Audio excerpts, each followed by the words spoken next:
can be used in a number of different ways. I shall be creating 3 cards today, hopefully going through 2 or 3 different techniques just to create some cards with all different looks, but showing off Lisa's foil designs beautifully. We have these cards today, very subtle sheen in the background there, but showing that we can actually foil onto coloured card. And also this one here where we are using one of the foil plates, the 3D boxes, and also the negative of that. So we are actually getting the most out of the foils that we are using, so we're not wasting anything. So before I start, I like to just prep my cardstock so I have it ready to foil onto. The best way that I've found is to use an A4 sheet of card, and I just cut it. I have 2 pieces that are the full size of one of Lisa's foiling plates, which works out roughly to about A6 size. This then leaves me with a slightly narrower piece, and then we have a long strip down the side. You can either use this for foiling or put this back in your scraps box, and you can use it for stamping or die cutting and adding extra elements to the cards that you're making. To foil, I just take the plate before I put it onto the heating platform of the foiling machine. I just take myself some foil, measure it out to the size of the plate, and just take my scissors and cut that to roughly the size. It doesn't need to be exact. The width works out to be around about, well, it just overlaps the foiling plate a little bit for this card. So I'm using the 3D Boxes foil plate. I'm using the Prism foil, and I have my glimmer foiling machine heating ready in the background. So while I've been prepping my cardstock ready for foiling, my glimmer machine has been plugged in and turned on. We can see the red light to see that the power is attached. The hot plate is pushed right into the contact point on the machine, so we now know that that is heating up. So this plate is hot, so it's not advisable to touch at this stage. We know that the platform is ready to heat our foil plate when this light here goes green. I'm using the Spellbinders glimmer foil system. If you're using a different system, obviously you'll be referring to your own operating instructions. When your foiling machine has come to the right heat, the platform ready will be lit. It's lit green now. This is the indication for you to place your foiling plate pattern side up onto the platform, press the timer. This timer light will flash, and when this becomes solid, you know that your plate has also reached the right temperature ready for foiling. In the meantime, just make sure that you have your cardstock ready and your foiling. When you place your foil onto the plate, you want to have the shiny side down, so it'll be the shiny coloured side down against the metal foiling plate. Then obviously we layer the cardstock on the top of that. The way that I like to do it is to place the foil and the cardstock together. So we have the foil underneath, shiny side down, cardstock on top, and that's ready to go when this timer light becomes solid and stops flashing. So the light has now become solid. We can place our layers onto the platform. The reason why I like to do the two together like this is because I can see the size of the cardstock and I can layer that in exactly the right position over the plate to make sure that as much of that cardstock will be foiled as possible. Okay, so according to instructions, we take our 2 layers from your foiling kit. We have the spacer plate and the thin shim. Depending on the die cutting system that you use, you may need to add extra shims in the form of some layers of paper or cardstock. That's entirely dependent on the system that you're using. So we can place those on the top and we gently slide the heated platform from its base and we take that to the die cutting machine. So I'm using the Sizzix Big Shot. I also use the Big Shot Pro. And I like to just put an extra couple of shims in between the two pads from the glimmer system. So I just take 2 sheets of A4 paper, fold them in half, and I just place them in between the 2 shims so they don't get caught in the die cutting system. And now we can run that through.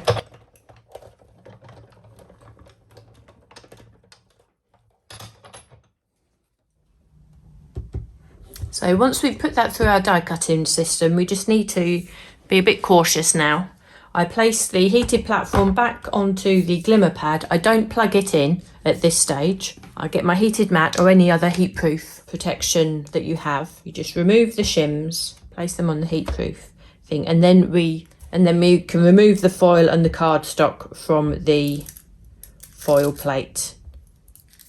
Now, I quite like to batch make, and so I would leave that plate on my system until I know that I've finished using it for all the making that I want to do for this time. Then I would remove this. We can either use heatproof gloves or a magnet to just lift that hot plate off and leave to cool on your heatproof mat there. If you were to continue to use this plate, then obviously you'd need to slide your heated platform back in to make sure it makes that contact here at the top. Your power light will still be on. We need to then wait for the platform ready to light green. We know that the whole system has come back to temperature, and then we can restart the foiling process. To peel away our foil from our cardstock, we just gently remove that. And we can see that we have a beautifully foiled background like so. You will notice that we still have a lot of foil remaining on our piece of foil here. So I would recommend leaving this to one side and storing them up. You may already have the solid hot foil plate, which looks like this from Lisa. No pattern. Exactly the same size as the hot foil plates. What this enables you to do is, using this in exactly the same way, we heat this back on the foiling system, on the glimmer foil system. We heat our foil, well, we heat the plate, and we take this foil that we've already used, and this is what we foil with. We don't need to recut a new piece. It means that we're not wasting any of the foiling system here. We place this on the system and we get that reverse image onto a piece of cardstock. I shall come back to this in a moment. In the meantime, I shall be placing the solid hot foil plate onto the glimmer system to start to heat. For the card that I'm making this time round, I'm just going to trim this piece of foiling down, just so as we take away the unfoiled edges, and I'm going to mount it onto a piece of black card. In the meantime, I cut myself a piece of black card. I've prepared the foil plate and the foil, and I'm just going to make the most of the 3D box's reverse image. And I've foiled that onto a piece of black card. So we can take that off and we can see, if we peel that away gently, we have a beautiful image. Look at that prism foiling there. We have used every amount of foil on the prism foiling sheet there, and we have ourselves a piece of black cardstock foiled with a slightly grungy look, which I quite like, and I shall put that aside and use that a little bit later on. So the next steps in the flower card that I'm making, I'm going to be using the solid hot foil plate here, which is still sitting on my hot plate here. And this time round, I'm going to be using the set of 4 foils. These are the satin pastel foils, and I've cut myself 3 strips. So I've taken a pink, the lilac, the green. I will cut myself 1/4 from the peach. This will have to be foiled separate on a separate occasion because I only want to put 3 strips onto the foil plate at a time. And this is an alternative way to be using your solid hot foil plate. It's a great way to make the most of using the negative from your hot foiling patterned plates, but it is a usable tool in its own right. And what I want to do, I want to create a piece of cardstock with these 3 colours on that I can go ahead and die cut. So I'm going to lay these 3 strips onto the hot foiling plate, making sure that the shiny side is down. Now, when you're using these satin foils, you have a pearlescent opaque side and a shiny side. So we want to make sure that that shiny side sits down towards the metal foiling plate. And we just layer those up, making sure the whole plate is covered. It doesn't matter too much if the foils overlap slightly, that's fine. So we put our cardstock on top there, and in exactly the same way we use our shims and we run this through our die cutting system. So having run this through the die cutting system now, I can peel off these foil strips. You can see that we're actually left with a solid piece of foiling, which in itself is very pretty. You can use as a background as is. That'll be a lovely effect. Or we can actually use these to die cut. And I shall be using the TATTY stem set. And I've just taken one of the single flowers and I shall cut that out 3 times, once from each of these colours. Now, having used the 3 pretty colours from the foil system, I really did want to make the most of this set of 4 and wanted to use the green pastel shade also. So I foiled that onto a separate piece of cardstock, peel away the foil. What I can do now, I can actually use this to die cut myself a shape. So I want to die cut myself a tag using the Fundamentals collection, the nested flags. I've just chosen the appropriate size and I want to add some texture to that. And I shall use the pretty A6 3D embossing folder, the Modern Florals, the Summer Shower. So we've just embossed our foiled piece of card. We can take that out from the embossing folder there. We can see all the detail that emboss gives. And you still have that gorgeous shimmer of the foil in the background. And that gives us some texture to the card. So now we can mount this onto our 5x7 inch cardstock. So we have our foiled background. We can add our tag. And I've cut myself some extra flowers just to give me a little bit of extra to play with. And we can start arranging our flowers on our card. Due to the beautifully delicate nature of these tatty stems, I'm just going to use one of the sentiments with some 3D foam just to secure those stems without the need for adding glue. And that lets me just then snip off the excess stems.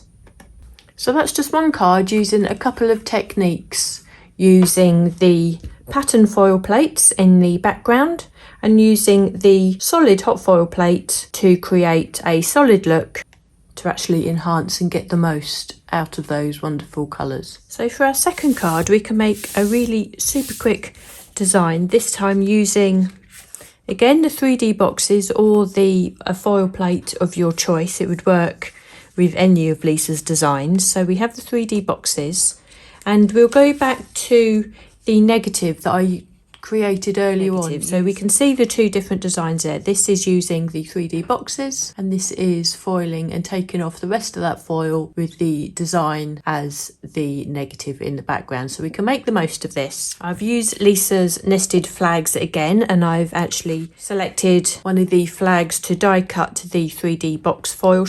I've created a layer from that just from normal black cardstock so we can layer those 2 together. And we can add this to an A6 card blank that I've covered initially with just plain black cardstock again. And I've taken the negative and I've used some of my nesting dies, in this case the scalloped and plain circle nesting dies, and I've die cut myself a circle, and I think this is where that really grungy look really comes into its own there. That looks wonderful. So we can use that just to add to the front of the card. If possible, it might be worth just trying to match up the designs, but that really isn't essential. Also, from the same piece of the negative 3D squares there, I've actually taken Lisa's large stitched numbers and just cut myself a couple of numbers. Now this type of design is perfect for teenagers. I cut ourselves a couple of numbers, in this case 18. I've just added some 3D foam on the back of these numbers. You can just layer that on top, and we can lay that on top of our stitch circle quite simply. And to finish off, you just use some of the foiled and plain sticker sentiments, just mounted onto some cardstock and then mounted onto some 3D foam to add some dimension. And that really does make us a super simple but really effective card, which I think is timeless, is ageless, and is brilliant to give to anyone. Or using our foils. You can see the beauty of the foils there. That really speaks for itself. You can see A6 cards. And finally, what I wanted to show you was how to actually make your foiled pieces of card fit your cards that are larger than the foil plates. Now, the foil plates come as roughly about an A6 size. They are 140 millimeters by 108 millimeters. And clearly, they don't fit onto a DL card. But there is a way that you can amend. So I've foiled myself 2 pieces of card this time, and if I just tilt that to the light, you can see that I've used the Vintage Stripes foil plate for this one, and I've actually used the Opal Glimmer foil onto a pink cardstock. Now it might be just worth noting at this stage that your glimmer machine or your hot foil machine does actually have a cut-off point. So if you've actually been crafting with it for a fair few minutes, I couldn't tell you the time exactly, maybe 15-20 minutes, then I think that the glimmer machine actually sort of turns itself off as a safety mechanism, which is great, but you may not always be aware. So if you at any stage find that your foil isn't adhering to your cardstock quite as well as it should be, or quite as well as it has been, perhaps just turn it off for a minute or so, just let it sort of reset, turn it back on, and you'll find that the machine actually comes back up to temperature and it works as you expect it again. So as you can see, they've actually foiled 2 pieces of cardstock with this lovely opal, which gives such a subtle effect, but it does catch the light, and in real life you can actually see glints of orange and greens on there, but it's a really nice subtle background on the pink cardstock. I've trimmed each piece of cardstock so they're exactly the same size, but I've also trimmed very close to the design area. What that allows you to do is to actually match up that design seamlessly, whether it be that way or whether it be that way. And because of all of Lisa's foil plates are geometric, you'll be able to do this with each one of her designs. So we have the Vintage Stripes, we have the polka dots, which again you can line up, the 3D boxes, the heart shower. You'll be able to line all of those up. So if you were going to perhaps create onto a larger square card blank, like an 8x8 or 7x7 square card blank, you'd be able to match 4 of these together, and you would have actually increased your area of foil design so you can die cut into it. What you need to do is to match your design. Then on the reverse side, what you want to do is to butt both pieces of cardstock as close together as you can, and then just take yourself a piece of tape. Now it doesn't have to be any special tape because it's going to be on the reverse, so it won't be seen. So I'm just using a piece of sticky tape here that goes almost invisible. So I'm going to turn that over. I'm going to make sure I can get that join as seamless as possible. Now the key to doing this technique, as you can see there, you can hardly see that join at all. But the key to doing this technique is any die cuts you then want to place over the top, you try and disguise that seam as much as you can. So I'm going to create this DL card with the Sweet Pea stencil and beautiful die cut on top. So we have the Slimline collection, the 3D folder, which is the Sweet Pea, which comes with a die, and we have the matching stencils. So I've created my card blank. I have a DL card blank and I've just covered it with the pink cardstock.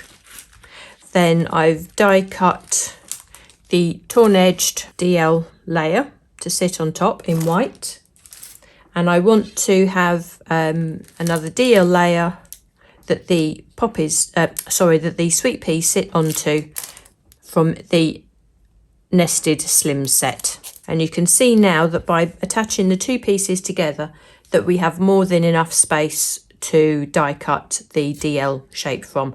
Now we can cut that so that the lines are horizontal. This also gives you a little bit of wiggle room, so if you wanted to actually die cut that at a slant, you've got that option as well.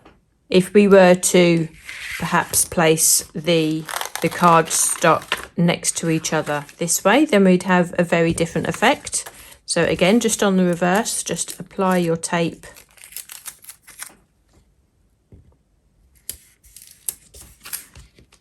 turn it over, and then you can match the stripes going along. It hides that seam really nicely, and that way we actually have vertical stripes. So the choice is yours, and again that fits the DL die no problem at all. And again, it gives you that wiggle room if you wanted to put those stripes at an angle. So I'll just run this through the die cutting machine. So we've die cut that. Now obviously you're going to have that seam in between the two pieces of cardstock, but it's almost invisible. And when we attach this to the card and then place the die cut over the top, it's really not going to be visible at all, especially. So we can add that to the front, and you can see that we have such a subtle design in the background there, but it catches that light beautifully, which enables the beauty of the sweet peas just to pop in the front. So we can add our die cut there and finish off with a simple sentiment at the bottom. That's die cut from the bold phrases set there. You can see that you have that subtle detail in the background. So we have 3 very different cards made today, all featuring the foil plates as their main focus. Lots of different techniques.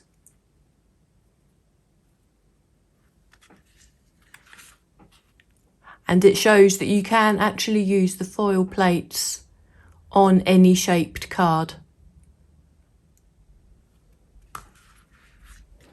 Thanks so much for watching today. I hope you found that useful. Take care, everyone.